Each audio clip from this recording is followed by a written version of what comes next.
예, 오늘 출애굽기입니다. 지난 시간 창세기를 보았고 출애굽기는 연결된 책이죠. 제가 이제 첫 시간에 계율을 쭉 말할 때에도요. 어디예요?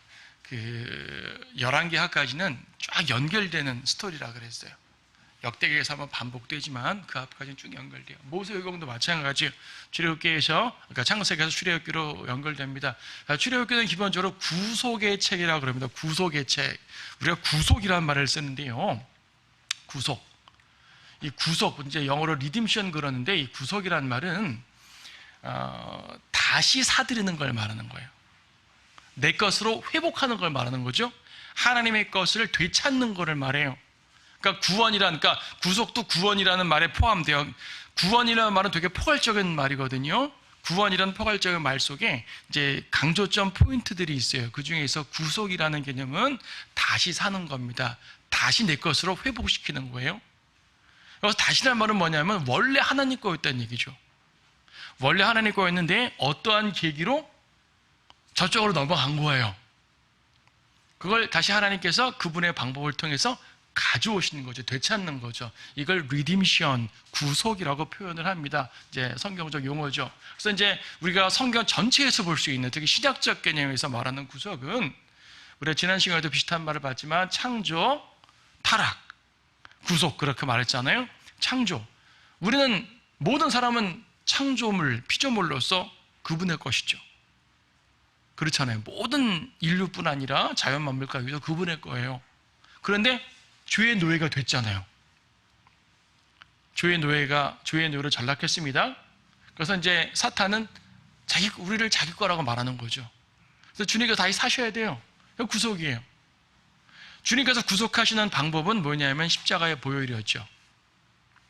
그분의 피값을 제공하시고, 그러니까 다시 사기 때문에 피값을 제공하신다고 할 때 그분의 피값을 십자가 보혈을 제공하셔가지고 온 우주보다 귀한 그분의 값을 지불하셔서 우리를 샀다는 얘기예요.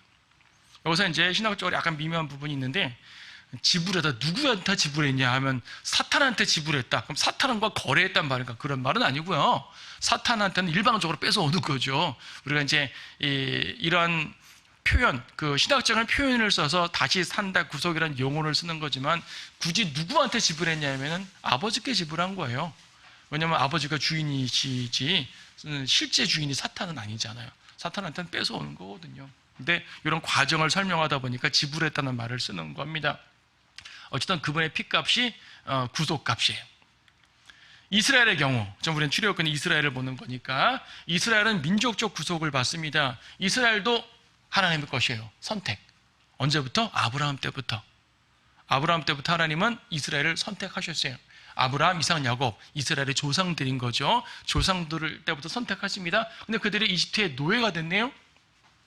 그래서 다시 주님께로 가져오셔야 돼요. 이게 민족적 구속이에요. 과정이 같죠. 이 경우에는 이제 이집트를 심판하심으로써 가져오셨죠. 그러니까 그분이 구속하시는 방법은 다양해요. 우리 죄인들을 구속하시는 신약적 방법에서 죄인의 구속은 그분의 피값을 제공하시는 개념이었고, 이스라엘을 구속하시는 개념은 이집트를 치시면서 가져오시는 개념이죠.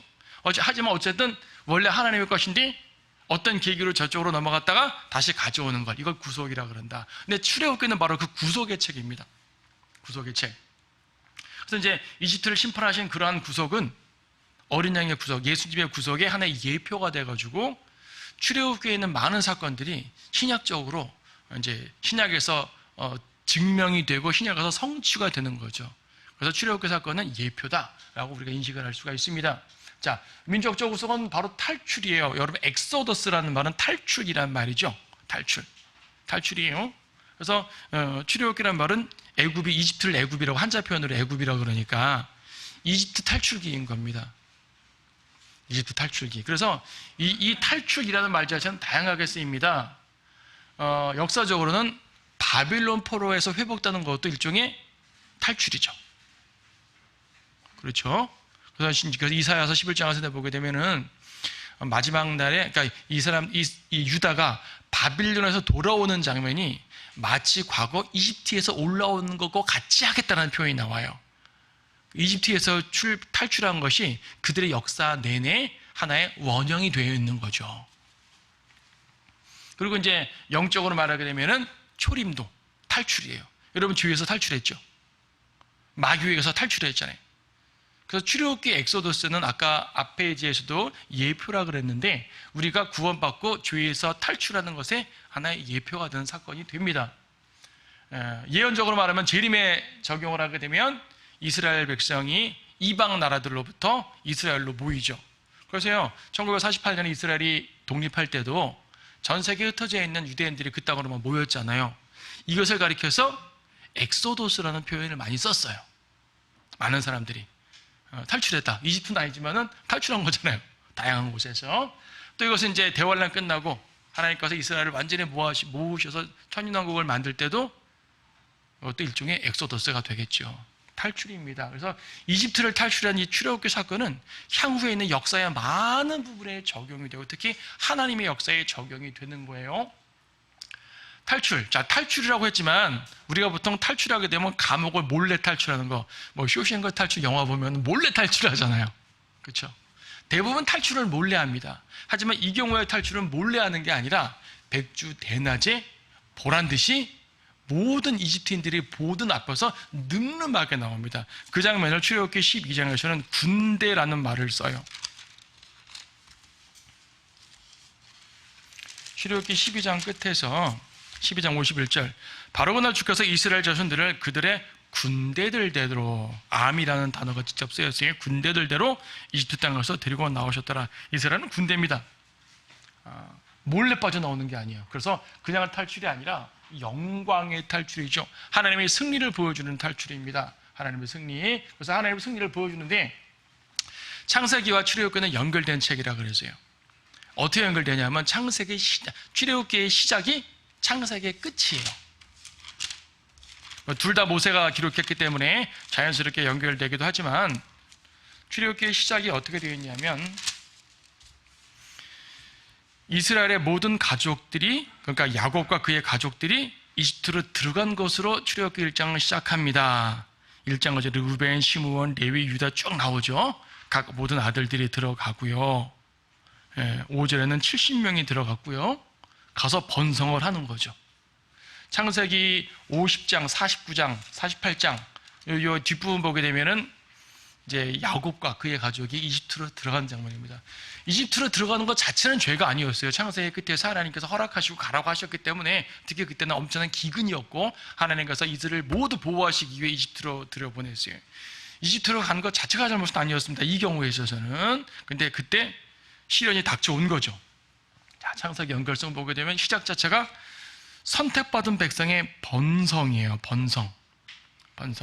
7절에 이스라엘 자손들은 다산하고 풍성하게 번식하며 번성하고 힘이 막강해져서 그 땅이 그들로 가득 찼더라. 이집트인들이 볼 때 좀 위협적 아니었겠어요? 그렇겠죠, 실제로. 그러니까 이집트 왕들이 이제 어떻게 하면 저들을 죽일까, 노예로 부릴까, 이왕이면 모두 죽일 수는 없으니까 이 남자들만 죽이자, 태어날 때마다. 남자에게는 죽이고 여자에게만 놔두면은 좀 될 거 아니에요. 이거는 여러분 이스라엘을 항상 이렇게 통치한 게 아니고 이러한 통치는 상당히 짧았어요. 사내 아이를 다 죽이는 일이 몇백 년 동안, 몇십 년 동안 있었다면 이스라엘은 씨가 말랐겠죠. 근데 모세 당시에, 모세 전후로 몇 년 동안 있었던 시행책이었었습니다.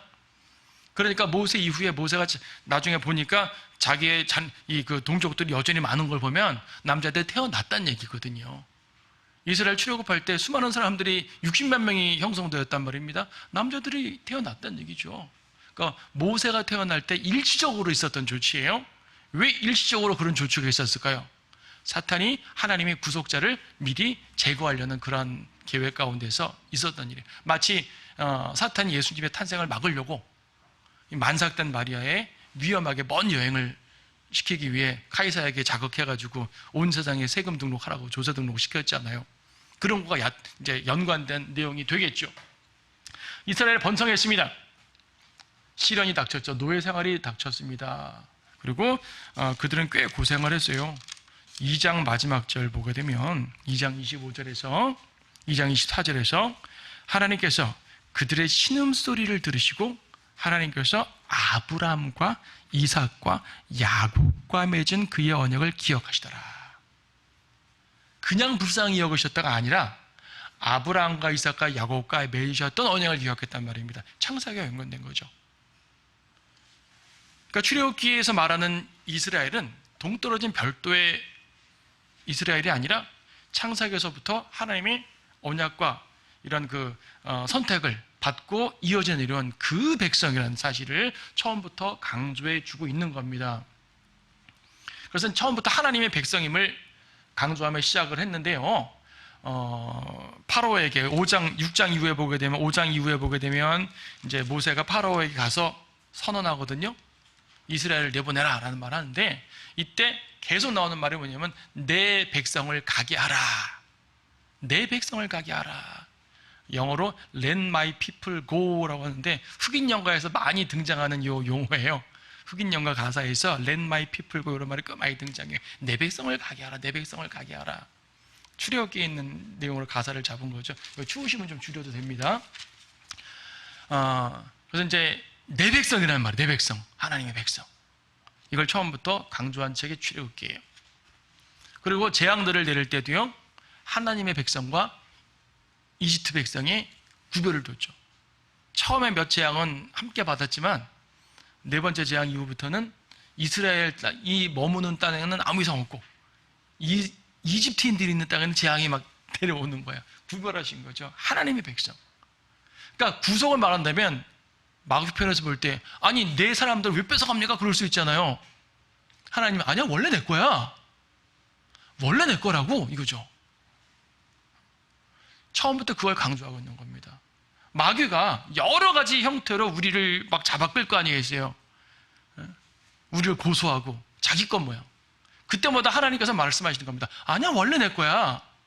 원래 내 거였고 지금부터 내 피로 산 내 백성들이야 라고 말씀하는 거죠. 출애굽기에서 지속적으로 하나님의 백성임을 강조하는 것은 창세기에 있는 아브라함의 언약과 연관되기도 하거니와 이 구속이라는 개념을 강조해 주시기 위함입니다.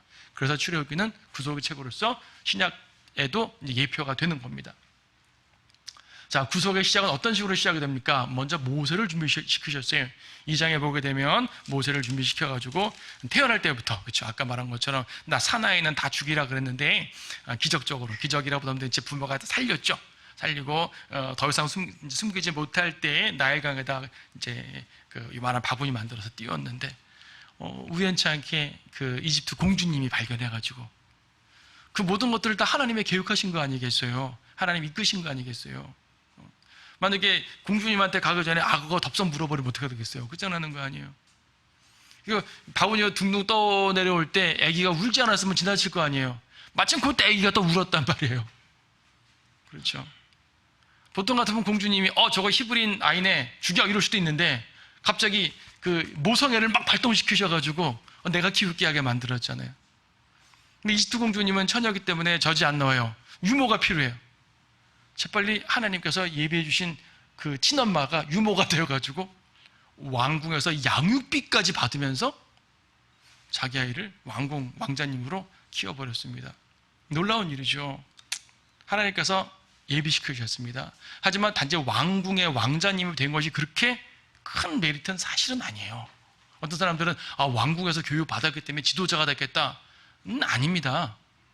지도자 자질을 꼭서 배운 게 아니라 오히려 성경은 40년 동안 왕궁에 있었던 것을 모세는 그 왕자복을 벗어 던져버리고 노예의 옷을 입고 백성들에게 나아갔다고 말합니다. 이걸 히브리서 11장은 그것이 이 모세의 위대한 믿음의 행실이라고 기록을 하고 있어요. 자, 모세를 준비시키셨습니다. 출생부터 보호하셨고 40년 왕궁 생활이 끝나면서 노예 생활로 나아갔죠. 자기도 백성과 똑같이 고난 당하겠다. 내가 무슨 왕자님 할 필요 없다 이거죠. 나는 당신들과 똑같습니다. 하지만 모세는 그때 자기의 힘으로 구원하려고 하다가 실패하고 미디안 광야로 가죠. 미디안 광야로 하게 되면 이 시내 반도를 포함한 아라비아 반도 전체까지를 미디안 광야라고 확장시켜 설명합니다. 실질적으로는 시내 광야로 간 거죠. 시내 광야에서 이제 40년 동안 장인어른의 양치기로서 생활합니다. 말이 40년이죠. 40년 동안, 그러니까 모세는 80살의 부르심을 받은 거예요. 80살의 소명, 부르심, 그렇죠, 콜링. 이때 하나님께서 모세에게 자신을 계시하십니다. 3장 14절. 그러니까 모세가 하나님 당신이 나를 보내셨다고요? 내가 그것을 내 동족한테 말한다고 그들이 듣겠습니까? 도대체 어느 신이 보냈냐고 물을 텐데 내가 뭐라고 대답해야 될까요? 그때 하나님께서 자신을 계시해 주시는 거죠. 3장 14절. 하나님께서 모세에게 말씀하시기를 나는 곧 나니라. 또 말씀하시기를 너는 이스라엘 자손들에게 이같이 말할지니라 나이신 분께서 나를 너에게 보내셨다. 나는 곧 나니라 영어로 말하면 I am that I am. 그리고 나이신 분은 요 뒤에선 줄여가지고 I am이 핵심이에요. 그러니까 I am that I am은 나는 I am인 분이다 그 말이에요. I am인 분. 나 자신인 분. 그 I am을 말할 때 나 자신인 분. 이 말이 좀 어렵죠. 그 I am은 문장에 그 주어 서술어잖아요. 뒤에 목적어나 보어가 나와야 돼요. 서술어가 나와야 돼요. 근데 그냥 주어 동사로 끝나요. 근데 이게 그분의 이름이에요? 무슨 말입니까? 그분의 존재 자체를 말하는 이름인 거예요. 존재 자체를 보여주는 거. 그래서 존재 자체이신 분이란 말이죠. 그래서 이제 개혁성경이나 다른 성경들에서 이것을 스스로 있는 자니라라고 번역을 합니다. 그러니까 스스로 있는 자라는 말 자체가 틀린 말은 사실 아니에요. 존재 자체이신 분이기 때문에. 그런데 스스로 있는 분이라고 말하면 단지 다른 이의 피조물이 아니라 내 스스로 있다는 이러한 그분의 영원성을 말하는 것은 맞는 말이지만 I am that I am이 그분의 영원성에만 한정된 말은 사실 아니거든요. 이 말은 상당히 많은 걸 내포하는 말이에요. 말 그대로 하면 나야 나 그 말이고 나야 나. 왜 제가 예전에 한번 이 구절 가고 설교를 한번 한 적이 있었어요. 나야 나. 그러니까 이 단어 뜻 자체는 어떤 존재 자체를 말하는 것 같지만 사실은 I am 뒤에 뭐가 붙어도 관계없을 만큼 풍성한 분이죠. 이스라엘의 모든 것이 된 분입니다. I am 나는 너희의 구원자다. I am 나는 너희의 목자다. I am 나는 너희의 힘이다.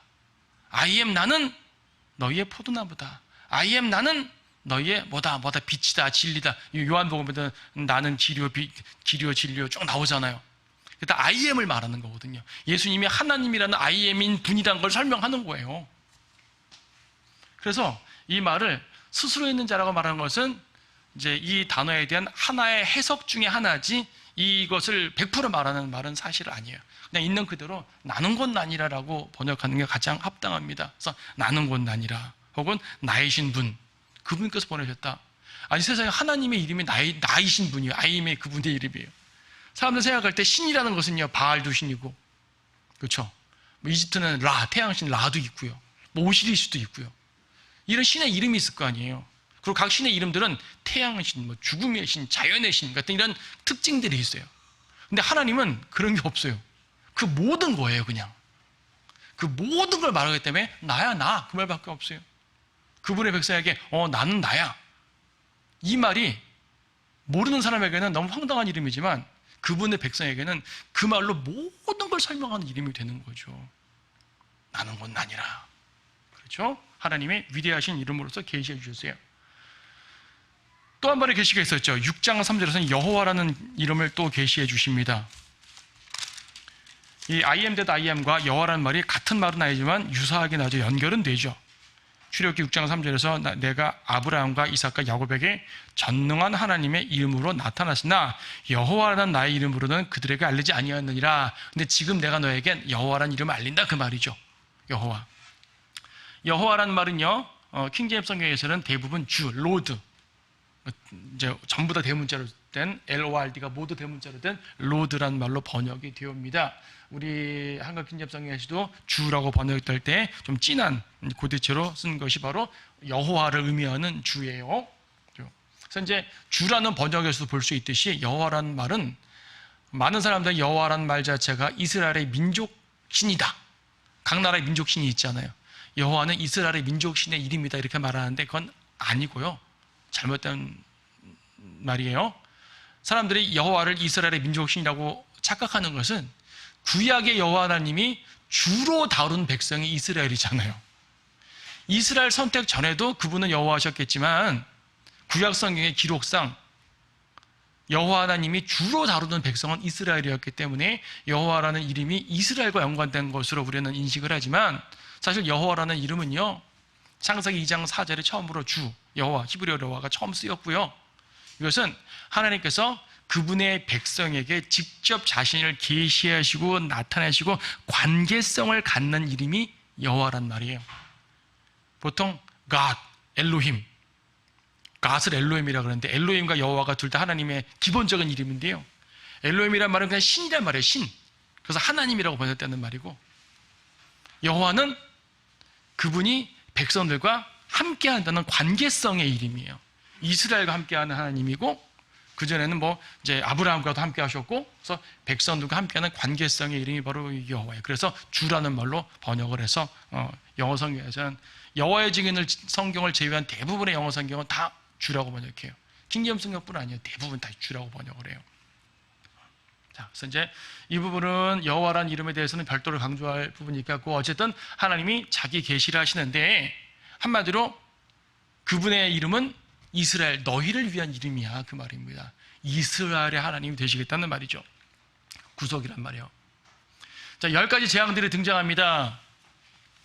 7장부터 12장까지 쭉 나오는데, 한번 볼까요? 물을 피로 바꾸셨죠. 나일강을 피로 만드셨어요. 개구리장, 개구리를 올라오게 하셨어요. 생각해 보세요. 개구리가 침대에도 올라오고, 밥상에도 올라오고, 밥솥에도 들어가고, 찬장에도 들어가고, 얼마나 끔찍하겠어요. 그죠? 그랬었어요. 흙을 이로 바꿨고요. 여기서부터 마술사들이 흉내를 못 냅니다. 그 다음에 파리떼. 지금도 파리떼가 집에 가득 차면 못 견디는데, 시골에는 가끔 그런 데 있잖아요. 파리가 너무나 많은 데가 있죠. 그런 집들이. 그런 모습이 온 국가 전역이라고 생각해 보세요. 여기서부터 이스라엘이 머무는 동네는 파리떼가 없었어요. 파리떼부터 구별하셨고요. 그 다음에 가축들을 죽이시고, 그 다음에 물집과 종기를 물집과 종기가 온몸에 퍼지게 하시고요. 우박이 내려서 하여튼 온 농작물을 다 망쳐버렸죠. 메뚜기 때 우박이 이제 상하지 못한 농작물은 메뚜기가 또 다 먹어버리고, 그 다음에 온 땅에 흑암이 있고요. 그리고 마지막으로 첫 태생을 죽임으로써, 이걸 볼 때 하나님의 구속의 방법이 능력에 의한 구속이라는 말을 쓰죠. 어떠한 신도 이러한 능력으로 그 백성을 구속하지 못합니다. 능력에 의한 구속임을 볼 수 있죠. 여기 보게 되면 계시록을 다 제가 이렇게 붙여놨어요. 관련 구절들로. 무슨 말입니까? 계시록에도 메뚜기가 막 나오잖아요. 끝없이 붕구렁에서 초자연적인 메뚜기. 계시록에서도 흑암이 막 나오고요. 계시록에서도 물이 피가 되고요. 그렇죠. 이런 것들을 볼 때, 출애굽기의 재앙들은 대환란의 예표구나. 그렇죠. 그럼 출애굽기가 대환란의 예표면은 출애굽을 통해서 구속하신 이스라엘은 천년왕국으로 들어가야 될 거 아니겠어요. 그러는 것이 이제 구약의 구속의 결과와 신약에서 주님이 완성시키는 구속의 모습이 다 매치가 되는 거예요. 십자가의 구속뿐 아니라 재림에 대한 예표까지도 보여주는 게 출애굽기에 나와 있는 그러한 내용들입니다. 이 중에서 이제 그렇죠, 대환란의 예표들. 이 중에서 10번째 재앙이 첫 태생을 죽이는 건데, 그것이 좀 더 확장이 돼서 유월절이 되죠. 유월절이라는 말은 패스, 오버. 패스 지나가는데 오버, 뛰어넘어 지나가는 거죠. 건너뛰는 걸 말하는 거죠. 유월절이란 말 자체가 건너뛰는 절기라는 말이에요. 뭘 건너뛰어요? 하나님께서 죽음의 천사를 보내실 때 모든 집집마다 첫 태생을 죽이러 들어갔는데 피가 묻어 있어요. 여긴 피가 묻어 있네. 이미 누군가 죽었군. 통과. 저 집엔 피가 안 묻어 있네. 그럼 죽어야지. 죽이고. 저 집엔 피가 묻어 있네. 통과. 그래서 유월절이에요. 이스라엘은 어린 양의 피를 바른 사람들이기 때문에 심판이 지나간다. 그래서 이것이 영적으로 적용될 때 우리도 예수님이라는 유월절 양이 죽었기 때문에 우리 안엔 이미 죽음이 있는 거예요. 피가 있는 거죠. 예수님의 피. 그러니까 심판이 우리를 지나치는 거죠. 그래서 예수님은 유월절 어린 양이라고 말합니다. 여기 보게 되면요, 이스라엘 백성 중에서도 악한 사람도 있을 거 아니에요. 나쁜 사람도 있잖아요. 그들의 도덕성과 관계없이 피를 바르면은 이제 구원받은 거예요. 근데 이집트인들 중에서도 선한 사람 많이 있었을 거 아니에요. 그렇죠. 우리나라 일제강점기라고 해가지고 일본 사람은 다 나쁜 사람들 아니었잖아요. 나요. 그렇죠? 마찬가지로 이집트인이라고 다 나쁜 사람들이 아닙니다. 선한 이집트인도 있을 거 아니겠어요? 근데 그들도 피를 안 발랐어요? 그럼 죽는 거예요. 하나님의 구원은 오직 피에 의해서 결정된다. 그래서 이것이 신약 복음인 거예요. 이것이 비록 출애굽기는 구약에 있지만 구약 성경 중에 가장 신약과 유사한 책이 출애굽기라고 말해요. 그래서 구속의 책이라는 말이 더욱더 강조가 되는 거겠죠. 자, 예수 그리스도는 유월절 양이십니다. 하나님의 어린 양이십니다. 그래서 하나님의 어린 양, 그분의 피가 나에게 묻어있기 때문에 나에게는 심판이 지나가는 겁니다. 자, 그래서 이 이스라엘의 구속을요, 능력에 의한 구속과 피에 의한 구속 두 개로 보통 말합니다. 능력에 의한 구속과 피에 의한 구속. 능력에 의한 구속은 아까 10가지 재앙 속에 나타난 그분의 전능하심이고, 피에 의한 구속은 유월절에 나타난 어린 양의 피를 말하는데, 우리가 구원받은 것도 마찬가지예요. 우리는 어린 양의 피로 피에 의해 구속받았죠. 그리고 사탄을 제압하시는 하나님의 능력으로, 십자가는 승리잖아요. 사탄에게 속해 있는 우리를 끄집어내셨다고요. 그래서 능력에 의한 구속과 피에 의한 구속, 이 두 종류가 출애굽기에서나 우리에게서나 동일하게 나타납니다. 자, 홍해를 건넙니다. 홍해를 건너는 장면에는 14장 15장에 나오는데요, 이집트와 완전히 단절되는 모습이에요. 이집트와 단절. 자, 구원은 어디에서 이루어졌었어요? 구원은 유월절에서 이루어진 거야. 예표적으로 말할 때, 예표적으로 구원은 유월절에서 있었습니다. 유월절 다음날 그들은 출애굽했어요. 하지만 아직 이집트 경내에 있었죠. 이집트 경내에 있다고요. 파로와가 돌변하면 언제든지 잡을 수 있는 상태. 근데 홍해를 건너니까 이집트인들과 완전히 단절돼요. 이해하시겠죠? 자, 그럼 보세요. 유월절 사건이 우리 구원의 예표라면 홍해 사건은 뭐의 예표일까요? 이집트는, 그러니까 유월절 사건은 세상엔 아직 있지만은 세상에서 구원받은 거잖아요. 근데 아직은 세상에 있어요. 근데 홍해 사건은 이집트에서 완전히 분리됐어요. 세상에서 완전히 분리됐다고요. 뭘 예표할까요? 휴거 예표하는 거죠. 그렇죠. 특히 홍해는 물을 통과해 갔으니까 우리 셋째 하늘 사이에 있는 물층이 있다 그러잖아요. 통과 올라가는 거예요. 그래서 이제 어떤 한 목사님들은 홍해를 건너는 걸 구원의 예표라고 말해요. 그래서 홍해 건너는 건 구원의 예표고, 광야 생활이 성도들의 신앙생활이고, 카나안 땅 들어가는 것은 이제 안식에 들어가는 이런 식으로 예표를 설명하는데, 그건 좀 약간 어폐가 많아요. 지금 그 부분은 별도로 다뤄야겠지만, 왜냐하면 광야 생활 속에서는 그 사람들이 떨어져 나갔거든요. 우리는 떨어져 나가지 않는단 말입니다. 그래서 이것은 홍해 자체는 이집트와 완전히 단절된다는 개념으로서 휴거의 예표라고 말할 수가 있죠. 여러분, 근데요, 예표라는 것은 다 연결되지 않고 그냥 독립적으로 쓰이기 때문에 하나의 예표가 다음 사건과 막 연결을 억지로 시키지 마세요. 그냥 이집트와 완전 단절된다는 개념으로서만 보시면 됩니다. 자, 지도를 잠깐 보시면요, 여기 이제 이집트 나일강이 왼쪽에 나일강이 있죠. 나일강이 있고요. 고센 땅이 이집트에 있는 그 가장 비옥한 땅인데, 여기에 이스라엘 사람들이 주로 거했었어요. 그리고 이제 여기가 시내반도를 통과하고 카나안 땅 들어갑니다. 이런 과정이에요. 자, 한번 과정을 간단히 볼까요? 숫곳이라는 곳으로 가서 여정을 시작합니다. 13장에 나와 있어요. 그 다음에 이제 에담 강요 쪽으로 갔다가 밑으로 내려가서 피아이롯이라는 곳인데, 여기서 홍해를 건너게 돼요. 홍해 전체를 보게 되면 되게 짧은 구간인지 모르지만 그래도 사람들이 배 타지 않고 걸을 수 없는 엄청 긴 거리입니다. 피아이롯에서 이제 홍해를 건너고 간 곳이 마라라는 곳입니다. 그 다음에 엘림이라는 곳으로 가고요. 신광야 통과해서 르피딤이라는 곳으로 가고, 그 다음에 시내산으로 가요. 여기까지가 출애굽기에 나온 광야 생활이에요. 그리고 출애굽기에 나와 있는 광야 생활은 이집트에서 시내산까지 여정이고, 그 다음에 시내산에서 1년 정도 있는데 그건 레위기에 나올 겁니다. 레위기의 내용은 시내산에서 1년 동안 있었던 내용이고요. 민수기는 시내산에서 쭉 올라가요. 쭉 올라가서 카데스 바네아 쪽으로 올라가는데, 여기에서 그들은 정탐꾼을 보내서 곧바로 카나안 땅으로 들어갈 수 있었어요. 근데 정탐꾼들이 이제 악한 보고를 함으로써 실패했죠. 실패한 경로가 돼요. 이때부터 하나님께서는 40년을 돌립니다. 그러니까 38년 정도를 더 돌리시는 거죠. 카데스바네아와 세일산 중심으로 해가지고 그 지역 광야를 38년 동안 돌게 해서 총 40년 동안 돌게 됩니다. 그리고 에시온 개벌 쪽으로 내려왔다가 여기에서 왕의 대로를 따라서 모압 땅을 통과해 올라가요. 그리고 저 위에 있는 북쪽 지역을 전장으로 차지하고 다시 내려와서 모압 땅 근처로 모입니다. 여기까지가 민수기 내용이에요. 그리고 모압 땅에서 설교한 게 신명기 내용이고, 신명기가 끝나고 여호수아 되면서 이제 가나안 땅으로 진군에 들어가죠. 이게 출애굽 전 여정이고, 이 중에서 출애굽기에 나와 있는 여정은 요만큼이라 그랬어요. 그렇죠. 요만큼만이 이제 출애굽기에 나와 있는 여정입니다.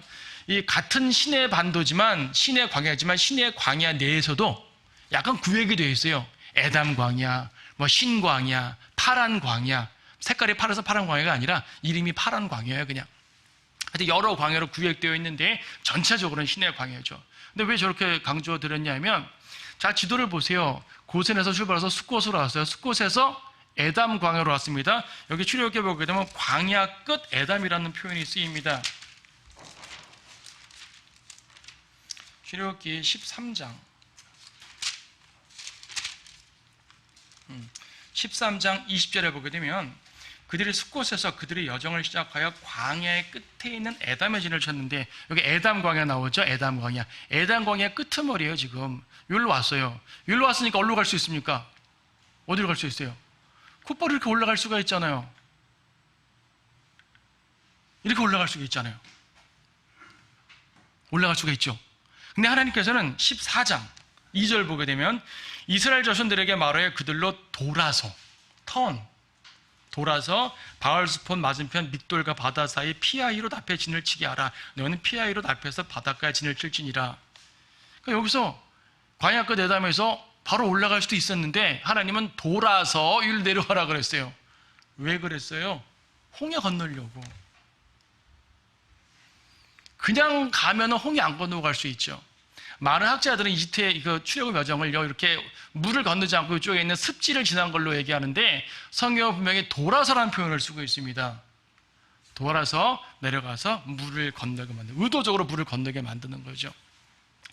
물을 건너게 만들므로써 이집트인들을 물에다 수장시키셔야 되는 거예요. 만약 일로 그냥 올라갔으면 이집트인들 또 따라올 거 아니겠어요? 말 타고 기병들을 끌고 오면 더 빠르죠. 요 앞으로 가가지고 그들 다 수장시켜버리는 거라니까요. 그래서 완전 단절을 이루어버리는 겁니다. 여러분, 학자들에 따라가지고 요즘에요, 이렇게 안 보고 이 신의 광야가 아니라 이쪽 아라비아 반도 저 밑에가 출애굽 여정이다라고 말하는 학자들이 종종 있더라고요. 그래서 이스라엘의 홍해 건넌 것도 여기 홍해가 아니라 이쪽 홍해 건넜다고 말하는 학자들이 있는데, 그거는 그럴 수도 있어요. 사실 불가능한 건 아니고, 나름대로 이렇게 고증을 하는데, 이건 교리적인 것이 아니기 때문에 제가 굳이 반박하거나 인정하거나 하지 않고 넘어가겠습니다. 그건 그렇게 중요한 내용이 아니에요. 어쨌든 이들은 시내산에 갔고요. 마라에서는 쓴 물이 써요. 모세가 나무를 집어넣었더니 물이 달게 되었습니다. 엘림에서는 이제 70종려나무 아래서 안식을 가졌고, 신광야에서 만나와 메추라기를 처음 먹게 되고요. 여기 나오네요. 신광야 만나와 메추라기를 처음 먹게 되고, 이때부터 40년 내내 만나와 메추라기는, 만나는 계속 먹었던 거예요. 메추라기는 가끔 먹지만 만나는 계속 먹었죠. 그 다음에 르피딤에서는 반석의 물을 드셨고, 아말렉과 처음 전투를 했고, 그 다음에 시내산에 도착해서 율법을 받습니다. 자, 이 출애굽기에 나와 있는 광야 생활을 정리해 봤습니다. 19장까지 내용이에요. 이렇게 해서 19장에서 하는 것은 율법을 주십니다. 여러분, 율법하고 하면 레위기를 제일 먼저 떠오르죠. 하지만 율법은 레위기, 민수기, 신명기, 출애굽기부터 출애굽기, 레위기, 민수기, 신명기에 모두 율법이 들어가 있어요. 출애굽기는 율법이 시작되었고, 십계명이 출애굽기에 있고요. 레위기는 구체적인 규례들을 자세히 언급하고 있고, 민수기는 광야 생활 가운데 율법을 추가로 설명하고 있고요. 신명기는 레위기 율법을 한 번 더 반복해 말하고 있고요. 엄밀히 말해 창세기만 빼고는 다 율법이 구체적으로 들어가 있는 내용입니다. 우리가 출애굽기를 우리가 서두에서 다룰 때는 그래 출애굽기는 구속에 대한 책, 신약적인 예표가 가득 찬 책이라고 설명드렸지만 사실 교리적으로 말하게 되면 출애굽기는 율법 시대가 시작되는 책이에요. 온 백성이 율법 아래로 들어가는 거죠. 출애굽기는 십계명이 등장합니다. 그리고 그 다음에 출애굽기 21장, 24장에서는 사회적 규범들이 추가로 쭉 설명되어 있고요. 말하자면 주인과 종의 관계, 사람을 상해한 경우, 해친 경우, 제사에 관한 규례, 땅에 관한 규례, 명절들 이런 내용들이 간단하게 출애굽기에 나와 있습니다.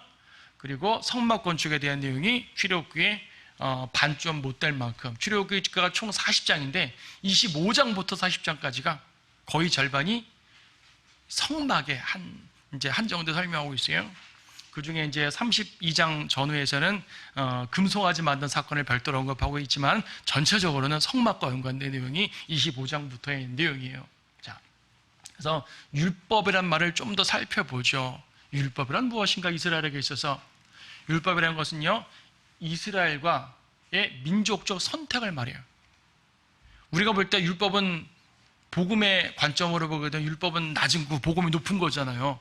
우리의 생각 속에서는. 내가 신약적 생각이고, 구약에서는 그렇지 않았어요. 율법 자체가 이방인들과 구별돼서 이스라엘을 높이 세워주는, 이스라엘을 높여주는 법이 율법이었었어요. 이스라엘을 위대하게 만드는 법이 율법이었었어요. 언약을 체결했거든요.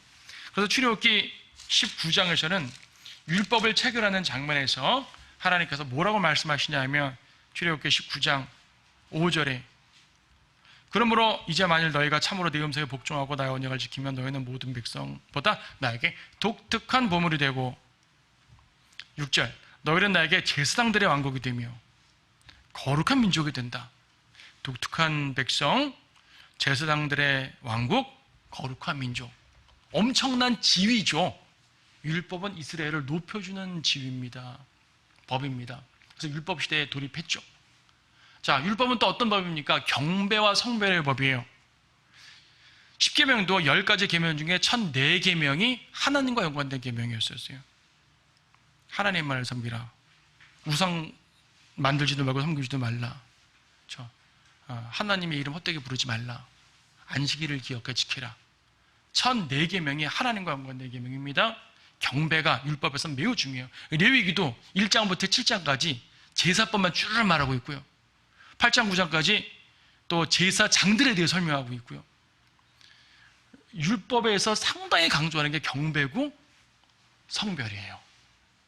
직접적 경배에 관한 법을 많이 강조했고요. 사회적인 도덕적 규범마저도 이방인들과 분리되어서 너희들만의 특별한 법이다라는 개념이기 때문에 성별의 의미가 강합니다. 똑같이 도둑질하지 말라. 함무라비 법전에도 도둑질하지 말라가 있고, 함무라비 법전 이방인, 율법도 도둑질하지 말라가 있어요. 둘 다 똑같아요. 도덕법은 똑같지 않습니까? 아니에요. 이스라엘에게 도덕법이란 단순하게 도덕적인 사회적인 법이라기보다는 또 하나님의 백성으로서 지켜야 할 규례라는 개념이 더 들어가는 거죠. 그래서 성별이에요. 이방인들에게 이런 법은 사회적인 질서를 위한 것뿐이고, 이스라엘에게 이런 법은 사회적 질서 플러스 하나님 백성으로서의 독특한 면이 더 강조가 됩니다. 그래서 성별의 개념이 강조가 되죠. 특히 경배의 법 중에 죄 용서의 법이죠. 이건 레위기에 특히 강조가 되겠지만, 희생제로 그들은 용서받는 거예요. 구약시대에 율법으로 구원받는다. 아니, 율법으로 구원받는다. 어떻게 율법 다 지켜 구원받습니까? 그들은 율법 다 못 지켜요. 근데 율법을 못 지키면 희생제로서 용서를 받으면 되잖아요. 근데 희생제도 율법이잖아요. 그래서 구약은 율법으로 구원받는다고 말하는 거예요. 구약 용서받는 방법, 희생제. 하지만 예표적으로 율법의 모든 것들은 그리스도를 예표합니다. 많은 어린 양이나 희생제물 같은 법들은 십자가의 희생을 예표하기 때문에 출애굽기나 레위기에 나와 있는 많은 율법 내용들이 복음을 설명할 때 아주 유용하게 되기도 하죠. 직접적으로는 구약에서 그리스도를 통해 구원받는 건 아니었었어요. 하지만 신약을 경험한 우리들이 보니까 그리스도의 예표들이 된다는 얘기죠. 이렇게 해서 출애굽기의 율법은 전반적으로 끝납니다. 자, 마지막으로 성막을 간단하게 볼 텐데요. 성막은 별도의 주제이기 때문에 지금 다 못 다뤄요. 성막이 어떻게 생긴가 보고 끝낼 겁니다. 25장 이후가 다 성막 내용입니다. 이게 성막 구조물이죠. 만한 큰 텐트가 이제 큰 구조물이 있고, 요건 이제 천으로 만든 담벼락이죠. 펜스 뜰이고, 요건 이제 요것이 구조물이에요. 구조물. 그리고 이전 동쪽이고 서쪽. 반드시 이 방향이 중요해요. 성막 아무 때나 세우면 안 됩니다. 방향을 꼭 맞춰 세워야 돼요. 동쪽에서 서쪽으로 나아갑니다. 그래서 가운데 구조물 중에서도 이제 주 한 부분이 지성소, 지극히 거룩한 곳. 그다음에 이 부분이 성소, 그냥 거룩한 곳. 그 사이를 막는 게 휘장. 예수님 죽으실 때 휘장을 찢어졌다 그랬잖아요. 지성소는 대제사장이 1년에 한 번밖에 못 들어갑니다. 지성소 안에는 언약궤가 있죠. 하나님의 보좌라고 말할 수 있습니다. 성소 안에는 향제단, 향을 바치는 이제 금제단이고요. 그 다음에 촛대가 있고요. 12조각, 빵을 놓는 상이 있습니다. 이스라엘의 12지파를 상징하기도 하고, 또 이제 말씀을 상징하기도 하죠. 그리스도의 몸을 상징하기도 하죠. 금초대는 빛을 비추니까 성령의 조명을 상징하기도 하고, 향제단 향을 피우니까 성도의 기도를 상징하기도 하고. 자, 이건 뭐 별도로 다뤄야 될 주제입니다. 뜰로 나오게 되면 물대야가 있고요. 번제단이 있죠. 제사장이 번제단에서 이제 도사를 하고 손에다 피 묻었을 거 아니에요. 물대야에서 손을 씻고, 손과 발을 씻고 그냥 들어가서, 이제 일반 제사장의 경우는 향까지만 피우고 나오고요. 대제사장은 1년에 한 번 피를 갖고 언약궤 있는 지성소까지 들어가서 이제 온 백성을 속죄하는 장면이 나오죠. 이것을 만든 게 25장부터 40장까지 나오고, 성막이 세워졌더라가 끝이에요. 모세가 이걸 하나님의 말씀대로 이제 수행하였더라가 끝이에요. 하나님의 말씀을 듣고 그 말씀대로 주께서 지시하신 대로 행하였더라가 끝입니다. 이것이 구체적으로 활용되는 건 레위기부터 나오는 건데, 이렇게 출애굽기를 끝냈어요. 성막론은 별도로 다루도록 하겠고요. 자, 출애굽기, 오늘 출애굽기를 다 읽었습니다. 출애굽기의 흐름을 봤어요. 지난 시간에 창세기 공부해서 창세기 읽으라 그랬는데 창세기 읽어오신 분 계시죠? 이번엔 또 출애굽기를 읽으셔야겠죠. 부지런하게 보십시다. 어쨌든 구약 성경을 하나하나 보면서 정말 하나님께서 이렇게 역사를 파노라마식으로 쫙 훑어가는구나, 이걸 여러분들이 보여드리는 것이 이 강좌의 목적입니다. 오늘 출애굽까지 봤고 다음 시간엔 레위기 보도록 하겠습니다.